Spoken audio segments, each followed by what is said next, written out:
एक मिनट बच्चों। हेलो। हाँ sir.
So we can see here from this we can write here like this one। ये वाला क्या है? सो दिस इज अच्छा इसमें तो हमने ये लास्ट क्लास में पढ़ा था कि यहाँ पर ये कॉन्टिन्यूस है और ये डिसकॉन्टिन्यूस है, and so there is no intermediate values are available. इसलिए हम लोगों ने यहाँ पे क्या कहा, इसको डिसकॉन्टिन्यूस बोला हुआ है, और ये वाला हमारा कॉन्टिन्यूस है। रैंप को हमें ध्यान रखना है और ये ऐसे सीढ़ियों वाले को हमें ध्यान रखना है। तो यही एक बेसिस था जो कि बोर्ड्स मॉडल का बेसिस बना था। ठीक। And therefore we will be looking at this Bohr's model in today's class. आज हम लोग उसी के बारे में बात करने वाले हैं, उसी के बारे में और पढ़ेंगे जो हमने कल पिछले क्लासेज में कुछ हमने डिस्कशन किया था इसके बारे में, and so will be continue with that. अच्छा, आज क्लास में आज कोई नया बच्चा भी है?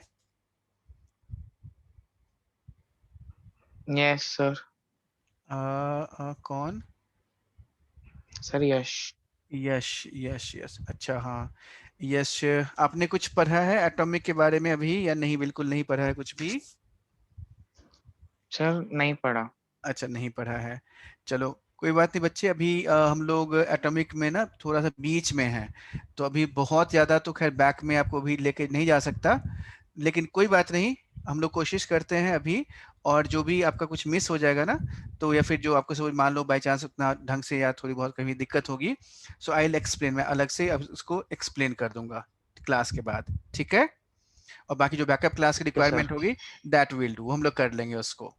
अभी हम लोग बस इसी पे फोकस कर रहे हैं, अभी जो चल रहा है कोशिश करते हैं उसमें समझने की, कहीं भी दिक्कत होगी that we can talk and that we can discuss separately. जैसे अभी मतलब हम लोग बात कर लेंगे इसके बारे में, ठीक है?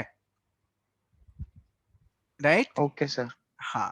तो चलो हम लोग पहुंच गए यहाँ पर बोर्स एटॉमिक मॉडल तक।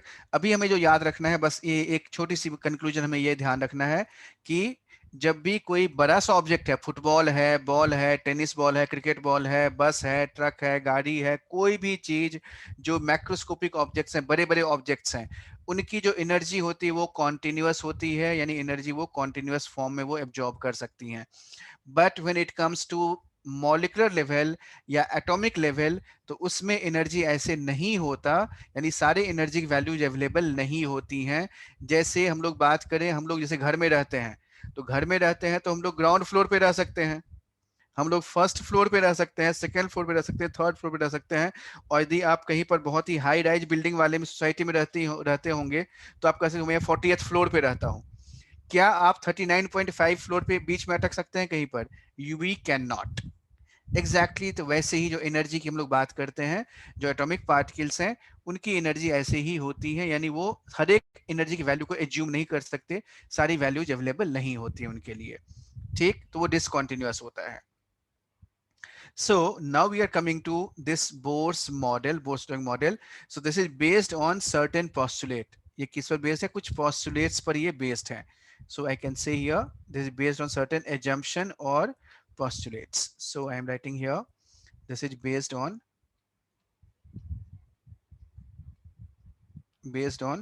certain postulates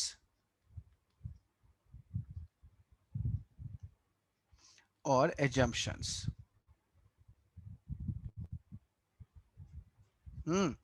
नाउ इसमें से कुछ एजम्पशंस जो है यहाँ पर, इसी के बारे में हम लोग यहाँ पे बात कर रहे हैं, and therefore we are talking about, यहाँ पर हम लोग जो बात करेंगे, पहली बात कि इलेक्ट्रॉन जो है वो रिवॉल्व करता है न्यूक्लियस के around. Electron revolve around the nucleus. यानी मान लो जैसे हमारे पास ये है, हमने ये न्यूक्लियस प्लस को न्यूक्लियस बना रखा है, तो इसके चारों तरफ ही ये घूमेगा, ठीक। और जहां पर घूमता है, so this is electrons revolve around the nucleus in circular orbit, यानी सर्कुलर ऑर्बिट में घूमेगा। चलिए यहां तक तो ठीक है। कॉल्ड स्टेशनरी स्टेट, यानी ये जो हमने सर्कुलर शेल बना रखा है या ऑर्बिट बना रखा है, इसको हमने क्या नाम दे दिया? This is called stationary state कहलाता है ये। और इसी स्टेशनरी स्टेट को हम लोग एनर्जी लेवल भी बोलते हैं। This is called stationary state और एनर्जी लेवल। बोलो Yash. Sir by mistake. Okay, तो इसको हम लोग क्या कहते हैं? स्टेशनरी स्टेट कहते हैं, या इसको हम लोग एनर्जी लेवल भी बोलते हैं। तो यानी हमें क्या ध्यान रखना है बच्चों? हमें ये याद रखना है कि जो न्यूक्लियस है, चारों तरफ इलेक्ट्रॉन घूम रहे हैं, और जब ये चारों तरफ इलेक्ट्रॉन घूमते हैं, तो जिस जगह पे घूम रहे हैं, जिस सेल में घूम रहे हैं, उसको हमने सर्कुलर ऑर्बिट कहा है, और ऑर्बिट कहते हैं उसको। और उस ऑर्बिट का नाम स्टेशनरी स्टेट भी है, या उसको एनर्जी लेवल भी बोल सकते हैं। यानी ऑर्बिट, स्टेशनरी स्टेट और एनर्जी लेवल, ये तीनों ही क्या है? एक ही चीज का डिफरेंट तरीके का रिप्रेजेंटेशन, डिफरेंट तरीके से हम लोग प्रेजेंट करते हैं या नाम देते हैं। क्या क्या? ऑर्बिट कहा, या स्टेशनरी स्टेट कहा, या एनर्जी लेवल कहा, they are all same thing. इसमें एक ये जो इंपॉर्टेंट है ना, ये बहुत ही ज्यादा इंपॉर्टेंट है। सो प्लीज बच्चों, इसको आप जरूर याद रखना है। बिकॉज रदरफोर्ड का जो लिमिटेशन था, वो क्या लिमिटेशन था? उन्होंने ये कहा था कि सर्कुलर ऑर्बिट में घूमता है, लेकिन फिर लोगों ने बोल दिया कि ठीक है वो घूमता, तो हमने आपकी बात मान ली, लेकिन जब घूमेगा, चार्ज पार्टिकल जब भी घूमता है, तो वो तो एनर्जी रिलीज करता है, तो एनर्जी रिलीज करेगा तो फाइनल न्यूक्लियस में गिर जाएगा। तो यहां पर क्या होगा? यहां पर बोर ने कह दिया कि भाई साहब देखो, ऐसा कुछ भी नहीं है जो रदरफोर्ड नहीं कह पाए, मैं वो बात बता रहा हूं आपको। और उन्होंने ये कहा कि घूमेगा, सर्कुलर ऑर्बिट में ही घूमेगा, जिसको हमने स्टेशनरी स्टेट और एनर्जी लेवल बोला है, लेकिन उस घूमने के दौरान वो अपना एनर्जी को लूज नहीं करता है, यानी एनर्जी को वो इंटैक्ट रखेगा। ना तो वो एब्जॉर्ब करेगा और ना ही एमिट करेगा, ना तो वो लूज करेगा ना ही गेन करेगा। सो this is very important aspect, जो हमें बहुत ही बढ़िया से ध्यान रखना है। क्या एजम्पशन था बोर्ड का? कि electrons are revolving around the nucleus in circular orbit without losing energy, बिना एनर्जी को लूज किए हुए वो घूमता है। And so this is an important aspect जो हमें ध्यान रखना है। दूसरा, अब जरा सोचो यहां पर कि जैसे हम लोग अनियन की बात करते हैं, तो अनियन में क्या होता है कि आप इसमें यदि आप शेल को हटाते जाएंगे, तो एक शेल हटेगा, दूसरा हटेगा, तीसरा हटेगा, एंड लास्ट में एक बल्ब मिल जाता है। ये बिल्कुल ये वही बल्ब की तरह है। यहाँ पर ये वाला बल्ब मिल गया, यानी यहाँ पर ये पॉजिटिव चार्ज है। पहला शेल, दूसरा शेल, तीसरा शेल, चौथा शेल। तो ऐसे हम कितने सारे शेल्स बना सकते हैं, या ऐसे हम कितने सारे ऑर्बिट्स बना सकते हैं? How many orbits can be drawn? Yes here, ऐसे कितने सर्किल्स हम ड्रॉ कर सकते हैं? How many circles can be drawn across this one? Sir, infinite. Infinite, very good, infinite circle हम ड्रॉ कर सकते हैं। तो among infinite energy levels, only those energy levels are allowed for which angular momentum is quantized। यानी यहाँ पर एक दूसरा ये स्टेटमेंट है जो कि हमारे लिए काफी इंपॉर्टेंट है। इसमें इंपॉर्टेंट क्यों है? क्योंकि एक टर्म है हमारे पास एंगुलर मोमेंटम। तो एंगुलर मोमेंटम को कैसे हमें याद रखना है? कि जैसे आपको ने पढ़ा होगा मोमेंटम, मोमेंटम तो होता है m इंटू वी। तो वही चीज जब सर्कुलर मोशन होता है, तो सर्कुलर मोशन में हम लोग यहाँ पर ये थीटा एंगल पे रोटेट कर रहा होता है, तो ये जो r है, रेडियस है, उससे जब मल्टीप्लाई कर देते हैं तो हमारे पास क्या आ जाएगा? एंगुलर मोमेंटम आता है। So W equal to M V into R होगा। So this is angular momentum जो है वो क्या होना चाहिए? क्वांटाइज्ड होना चाहिए। क्वांटाइज का मतलब क्या था? एनीथिंग दैट इंक्रीज और डिक्रीज इन इंटीग्रल वैल्यूज। यानी जैसे एक है, फिर दो हो गया, तीन हो गया। सपोज मैंने कहा पेन खरीदना है मुझे, तो पेन आप खरीदेंगे तो कैसे खरीदेंगे? एक पेन खरीदेंगे, 1.5 पेन खरीदेंगे? मान्या, 1 पेन खरीदेंगे, 2 पेन खरीदेंगे। एक कार खरीद सकते हैं, 2 कार खरीद सकते हैं, 3 कार खरीद सकते हैं, 3.5 कार खरीद सकते हैं क्या? नहीं खरीद सकते। सो दिस इज इंक्रीजिंग और डिक्रीजिंग इन, जैसे फर्स्ट फ्लोर है, सेकंड फ्लोर है, थर्ड फ्लोर है, तो ये वाला इंक्रीज या डिक्रीज कैसे करेगा? एक यूनिट बढ़ेगा यहाँ पर, 1 दर्जन, 2 दर्जन, 3 दर्जन, तो यहाँ पे एक एक एक करके बढ़ रहा है। So we can say here, यहाँ पर हम ये कह सकते हैं कि ये जो वैल्यूज हैं ये क्वांटाइज्ड हैं। So anything that increases or decreases in integral multiple, किसमें? इंटीग्रल मल्टीपल में इंक्रीज करे या डिक्रीज करे तो वो हमारा क्या कहलाता है, वही हमारा कहलाता है कि दैट इज योर क्वांटाइज्ड है वो। सो फॉर एग्जाम्पल सर हमने हाँ बोलो। इंटीग्रल मल्टीपल क्या? Integral multiple, what is integral multiple? Integer का क्या मतलब होता है? Positive negative and whole number. हाँ ठीक है, बस वही पॉजिटिव नेगेटिव होल नंबर। तो इसमें हमने जैसे 1 है, 2 है, 3 है, can I call this 1.1 as integer? No sir. नहीं। तो हमने ये कहा है कि ऐसी कोई भी क्वांटिटी जो इस तरह की वैल्यूज से बढ़े या घटे, जैसे मैंने कहा एक पेन, 1 पेन, क्या हमारे पास 1.1 पेन हो सकता है? No sir. नो नहीं। सर। 2 पेन हो सकता है? Yes sir. Yes sir. Yes. 7 pen हो सकता है? Yes. यस। Yes sir. 10 हो सकता है, 12 हो सकता है, ऐसे सारे इंटीग्रल वैल्यूज पॉसिबल है। So this is called quantized, यानी एनीथिंग दैट इंक्रीजेज और डिक्रीजेज इन यूनिटी, यानी एक के टर्म्स में वो बढ़े या घटे तो वो उसको हम क्या कहेंगे, क्वांटाइज्ड कहेंगे। फ्रैक्शनल नहीं होना चाहिए, कहने का ये मतलब है। Got the point? Yes Yes, sir. sir. Sir हाँ। सर फिर इसकी वैल्यू -1 या -2 भी हो सकती होगी। नहीं नहीं, -1 नहीं, -1 तो पॉसिबल नहीं है ना। अब कार -1 कार कितना होगा, बेकार क्या? सर पर फिर वो भी तो इंटीजर ही है। नहीं नहीं, इंटीजर तो है, पॉजिटिव इंटीजर की बात करते हैं हम लोग। इंटीग्रल मल्टीपल है ना यहाँ पर। इंटीग्रल मल्टीपल मतलब ये है कि पॉजिटिव इंटीजर्स की बात करते हैं, and has to be positive integers. वो ओके मेंशन लिखा नहीं है, लेकिन वो पॉजिटिव इंटीजर ही होता है। नेगेटिव पॉसिबल नहीं है ना। जैसे मैं कहूँ कि नेगेटिव वेलोसिटी है, ठीक, नेगेटिव वेलोसिटी कोई मतलब नहीं है, बस डायरेक्शन की बात कर देते हैं, लेकिन एक्चुअल वेलोसिटी तो स्पीड की हम बात करेंगे तो वो तो कभी नेगेटिव क्या होगा वो, ठीक। So yes. एनीथिंग, हाँ, तो कोई भी क्वांटिटी जो इंटीग्रल में बढ़ता हो घटता हो, एक 1 एप्पल है, 2 एप्पल है, 3 एप्पल है, लाइक इस तरह से पेन है, मकान है, फ्लोर्स हैं, so these are called integral multiple है। And so we can write here mvr equal to nh/2 pi. यानी यहाँ पर हम ये कहते हैं कि जो एंगुलर मोमेंटम है, एंगुलर मोमेंटम का फॉर्मूला क्या बना, mvr क्या है, ये h/2 पाई का इंटीग्रल मल्टीपल है। इंटीग्रल मल्टीपल मतलब कि इसमें n की सर वैल्यू 1 हो सकती है, 2 हो, हाँ बोलो। सर एंगुलर मोमेंटम का ऐसा यूनिट क्या होगा? एंगुलर मोमेंटम का एसआई यूनिट क्या होगा? ये तो बहुत ही आसान सा है बच्चा। अब बोलो क्यों आसान है, कैसे आसान है? क्योंकि यहाँ पर एक तो खैर हमारे लिए वो उतना कंसर्न का टॉपिक नहीं है, बट स्टिल हमने यहाँ पे ये लिखा है, तो मास है, तो मास का यूनिट क्या होता है, किलोग्राम ले लेंगे, ठीक है। Hello, yes sir. हाँ।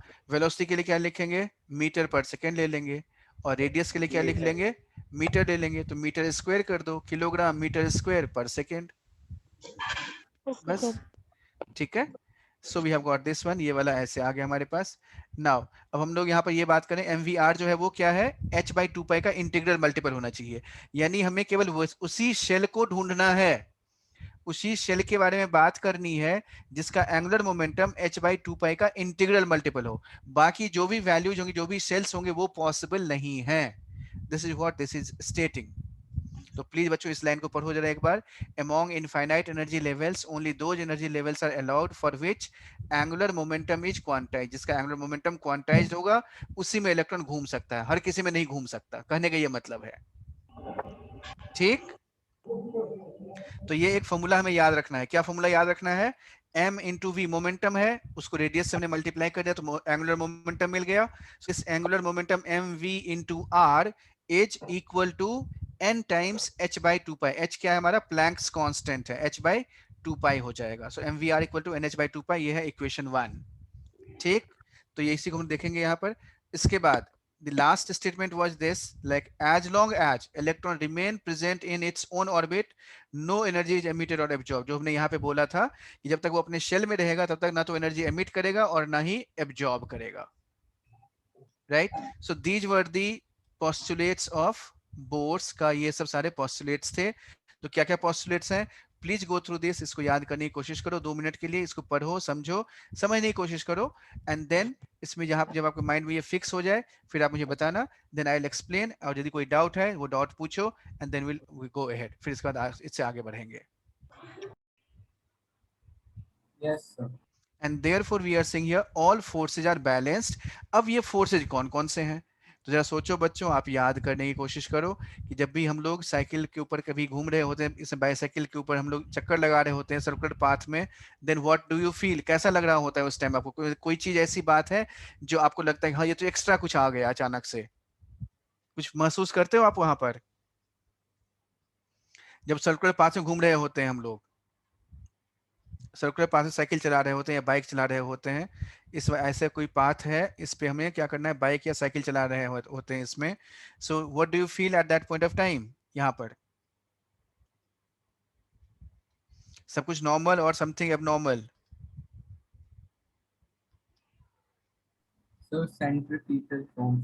No I don't know centripetal क्या होता है, मुझे सेंट्रीपिटल तो नहीं पता है, लेकिन हमें इसमें हम क्या फील क्या करते हैं, क्या महसूस क्या करते हैं, this is what I am asking.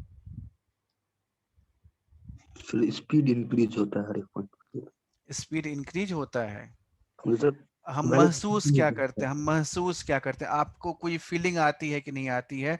नहीं आती है, अगली बार जब भी आपको ऐसा मौका मिले आप कभी भी इसके ऊपर साइकिल चला Sir, करके देखना, ठीक, तो आपको कुछ फील होगा, कुछ आप महसूस yes करेंगे। sir, outer force लगता है। हाँ, वेरी गुड। सो हमारा जो मूवमेंट एक क्या हो रहा होता है कि आपको लगेगा कि कोई आपको बाहर की तरफ खींच रहा है, और उस बाहर की तरफ खींचने के लिए हम क्या करते हैं, हम इसको अपने आप को इधर झुका लेते हैं, तो क्या हो जाता है हमारा हमारा हम क्या होता है इसमें ऐसे बेंड हो जाते हैं, हाँ या ना? Yes sir, तो यही जो फोर्स है इसी को हम लोग क्या करते हैं यहाँ पर, ये फोर्स बैलेंसिंग फोर्स है। तो यानी एक फोर्स लग रहा है जो कि सेंटर की तरफ लग रहा होता है, ये वाला इधर, और एक फोर्स बाहर की तरफ लग रहा होता है।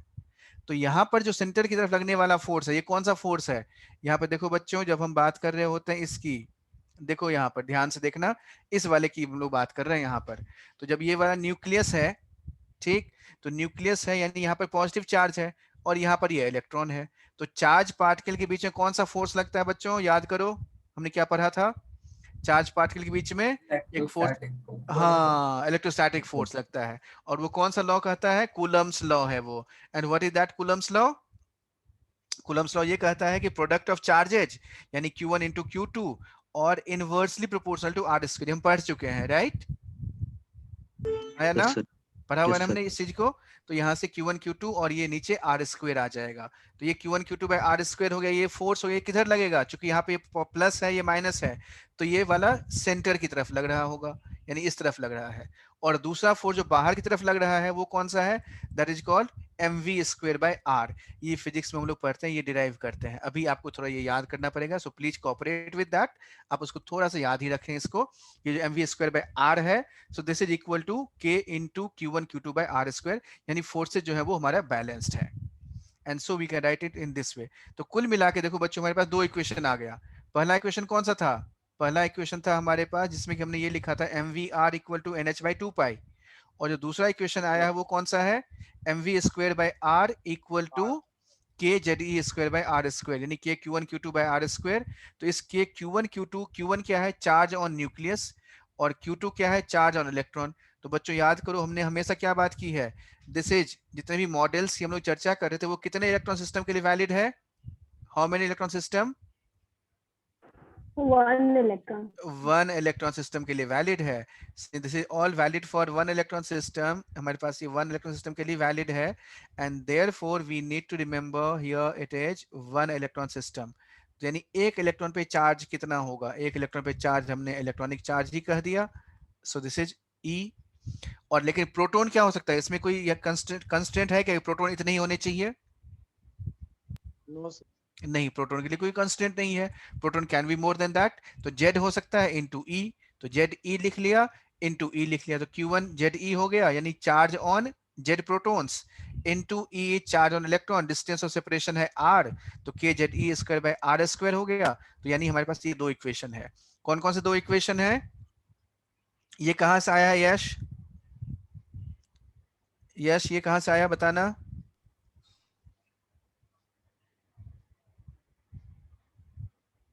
यश Yes sir. कहां से आया बेटा ये? mvr equal to nh by 2 पे हमने कहां से लिखा?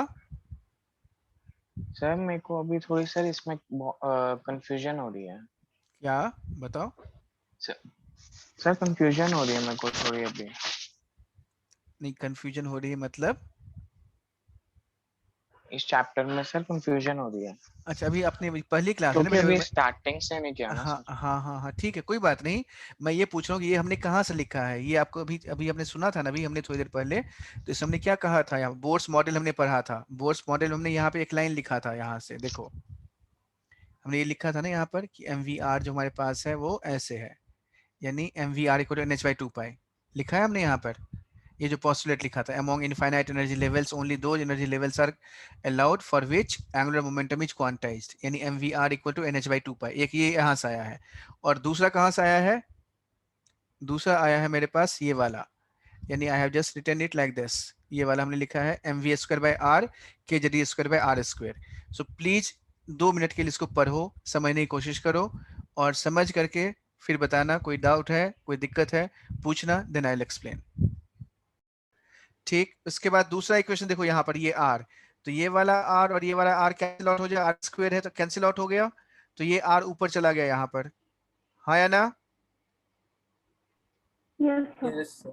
हाँ, और ये mv स्क्वायर नीचे आ जाएगा, and so here we can write r equal to K JD square by mv square, r equal to K JD square upon mv square, ये वाला आ गया। Now what we have to do, अब 3 और 4 को हमें इक्वेट करना है। जब 3 और 4 को इक्वेट करेंगे मतलब क्या हो गया, दोनों को इक्वल कर दो। अब इन दोनों को इक्वल कर दो तो क्या होगा, N H by two pi M V है, this is K JD square by M V square है, क्योंकि ये भी आर है ये भी आर है, दोनों इक्वल हो जाएंगे। और जब दोनों इक्वल होंगे, इसको सॉल्व करके देखो यहाँ पर, तो हमारे पास ये एक्सप्रेशन बनेगा। So N H by two pi M V K JD square by M V square, और v इक्वल यहाँ पे हम लिख सकते हैं यहाँ से, so r is equal to क्या आ जाएगा, सॉरी यहाँ पे v बच गया, so v is equal to, ये जो हमारे पास है v है, so this is v is equal to, this v is equal to k times, यहां से हम लोग ऐसे लिख सकते हैं इसको, k अपॉन, ये आ गया, same thing applies here as well, यहाँ पर भी ऐसे ही होगा, and so here we can write k, देखो यहाँ से ऐसे कर दिया, ऐसे कर दिया, नाउ राइट इन दिस वे, ऐसे लिखते हैं इसको, सो के जेडी स्क्वायर v बराबर आ गया हमारे पास k Z E square into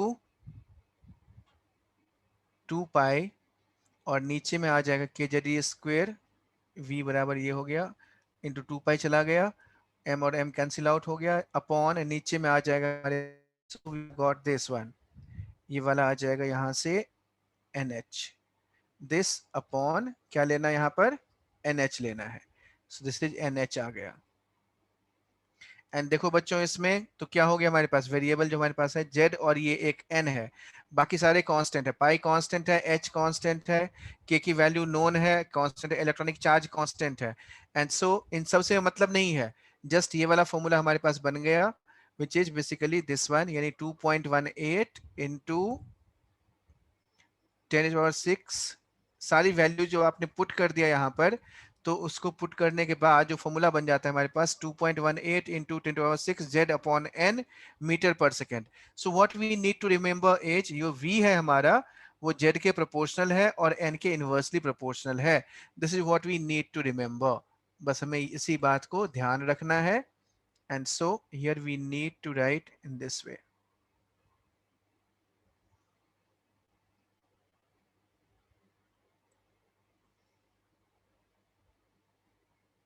ये लिया हमने, और इसमें इसी फॉर्मूला को 2.18 इंटू 10⁶ z बाई n, ये वाला हमारा फॉर्मूला बना, and so here we can say vn is proportional to what, z के प्रोपोर्शनल होगा, and inversely proportional to 1 by n।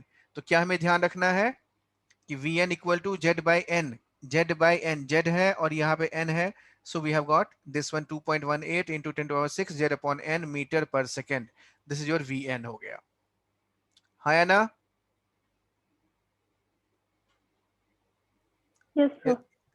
ठीक, एक बार खुद से इसको डिराइव करो, r बराबर N H by two pi M V, R बराबर K J D square by M V square, दोनों को इक्वेट कर दोगे, N H by two pi M V equal to K J D square by M V square, and so यहाँ से हमने v और v को m और m को एलिमिनेट कर दिया, तो v equal to K Z square by 2 pi NH आ गया। और वी कैन राइट हियर, इसको हम लोग ऐसे भी लिख सकते हैं, यहाँ से we could have written it in this way as well. इसको मैं ऐसे लिख सकता हूँ, यहाँ पे इक्वल लिख लिया। देखो यहाँ पर z और n को साइड में कर दो, z अपॉन n मैंने यहाँ पे लिख लिया, z अपॉन n ब्रैकेट में लिख लिया। अब इसके अलावा क्या बचा हमारे पास, 2 पाई बचा हुआ है, 2 pi into K into E square into E square, बस ये वाला बचा हुआ है। And so from that we can write it, ऐसे बन गया हमारे पास। So we can see here, इससे हमारे पास ये वाला फॉर्मूला बनता है। So we N is proportional to Z और ये 1/n। तो एनीथिंग प्रोपोर्शनल टू जेड कैसा ग्राफ बनता है उसका, डायरेक्टली प्रोपोर्शनल ऐसा ग्राफ बन जाएगा। और जब भी इनवर्सली होता है तो क्या होता है, रेक्टेंगुलर हाइपरबोला बनाते हैं, हाँ या ना, ये पता है कि नहीं? Yes. एक मिनट, ठीक है ना मान्या, यस सर। ये आइडिया है? Yes sir. ठीक है, तो ये वाला ऐसा ग्राफ बन गया हमारे पास Vn, और ये वाला इस तरह का ग्राफ बनेगा। So we can say Vn versus Z, ये वाला ग्राफ बन गया, और Vn वर्सेस n में ऐसा ग्राफ बन जाएगा। ऐसे अब आप R का डेरिवेशन करो, तो R के लिए क्या करना है, फिर से R बराबर क्या था हमारे पास, NH/2 पाई mv। देखो इक्वेशन 1, इस इक्वेशन को यूज करना है, mvr इक्वल टू NH/2 पाई। तो यहाँ से हमने क्या लिखा था, यहाँ पर अब v को इक्वेट कर लो, यहाँ पे v को इक्वेट करोगे तो क्या सब आ जाएगा, या फिर किसी एक में v में पुट कर दो, यहाँ पे v का एक्सप्रेशन पुट कर दो। So we can write here r is equal to NH/2 pi mv हो गया। और जब r बराबर NH/2 पाई mv हमने लिख दिया है यहाँ पर, तो इसमें v का एक्सप्रेशन लिख लो। तो जैसे आप इसमें v का एक्सप्रेशन लिखोगे तो यहाँ से हमें क्या मिलेगा, so as a result you will get this one, NH/2 pi हो गया, NH into V के जगह पे हमने K 2 पाई ZD स्क्वायर लिख दिया। And so finally we are getting this expression. ये सब आपको याद नहीं करना है इतना, ये सब बस डेरिवेशन के लिए ही है, कोई जरूरत नहीं है, डेरिवेशन याद है तो ठीक है, नहीं याद है तो भी ठीक है, बस फाइनल फॉर्मूला हमें याद होना चाहिए। And so in this case again देखो यहाँ पर सारे कॉन्स्टेंट्स जब हमने यहाँ पे वैल्यूज को पुट कर दिया तो फॉर्मूला क्या बन गया हमारे पास, 0.529 n square by Z angstrom बन गया ये वाला फॉर्मूला। यही हमारा फॉर्मूला है जो हमें आगे यूज करना है। So what is the value of r का एक्सप्रेशन क्या बन गया हमारे पास, so the expression for Rn is basically what, 0.529 और 53 n स्क्वायर अपॉन z, क्या होगा वो, n स्क्वायर बाई z हमारा ये फॉर्मूला है।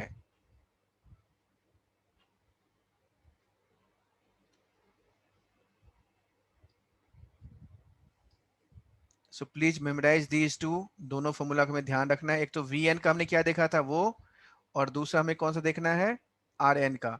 Vn और Rn दोनों का फॉर्मूला हमें चेक करना है और दोनों को हमें याद करना है।